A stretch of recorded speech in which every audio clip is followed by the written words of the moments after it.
Alright, a power system overview of the Angry Bird Express, so to speak. Wanted to kind of give a quick overview. A couple things, a lot of things actually are different from the stock setup. If you look at what would come out of a box, say in a ready to fly or a bind and fly version of the Hobbyzone Super Cub, this one was built piece by piece. I ordered one piece at a time individually online, and along with some custom parts and upgrades. And I won't go over the upgrades. I'll do that in another video as far as what I did to control surfaces and to the plane structure itself.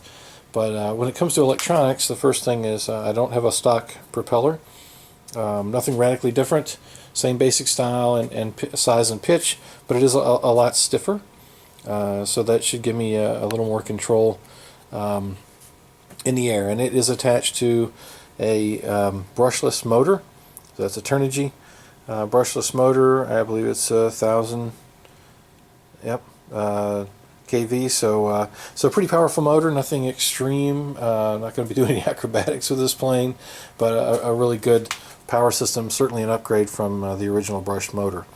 On that is a brushless motor mount that came. It's really quite a nice piece of work. It's a single piece. Molded metal, I guess. I don't know, but the screw holes fit perfectly. It went together without a hitch. It just took a couple minutes to get the motor, propeller, everything together and on there. Down below, you can see the wires from the motor feed back into the control box of the airplane back here, and come through. I cut a considerably larger hole so that my ESC and my wires could all fit through there easily. There's enough foam there for stability that it's not going to hurt the airplane at all to make that hole. But anyway, so the wires come through. This is an ESC, an electronic speed. An electronic speed control. This is a 20 amp speed controller here, and out of that are three wires. Two wires come over here and go into the battery. I've got a pretty heavy battery here. This is a 2200 2535C, and it is a 3-cell. So this plane's big enough to handle the weight of this battery. There is shrink wrap and so forth. This is not just cheaply done. I put some electrical tape on this just for added, I don't know, I probably didn't need it, but protection. I guess I was bored. But anyway, so this is wired to one of the standard plugs. I can't remember the names of the different plug standards, but anyway, got that matched up. Out of the ESC also is the third wire that goes to the brain of the operation. This is the receiver. Down here's the antenna. So I'll stick that at the bottom of the plane. There, something like that. And then over here, it's a 7-channel. I'm not using all 7, but the speed controller comes down and goes into channel 1. It gives the box power, and then it also is the throttle. So it handles the acceleration and the motor.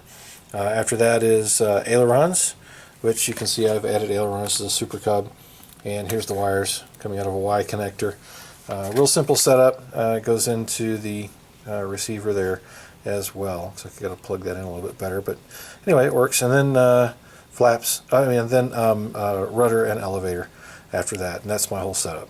Okay, so real simple. This is an orange receiver. It's a Hobby King. It's a DSM2. So it works really well with my transmitter, DX6i Spectrum, and then out of here we go back up and over and into a couple little 9-gram servos that are connected to control rods that drive control horns for the elevator and rudder. Okay, and that's pretty much the whole setup. As far as how it works, well, it works. I get that out of the way and. Spin your prop. Make sure you go in the right direction. There's rudder going there, and elevator, and then up here you can get your ailerons flipping around, real nice and clean. So it's a good setup. It's really pretty simple stuff. Nothing complex. Worked pretty much first time with a little learning from the internet and help from some guys on some sports sites, but I mean really minor. So very clean setup if you're interested in building your own. So this is the electrical setup on the Angry Bird Express.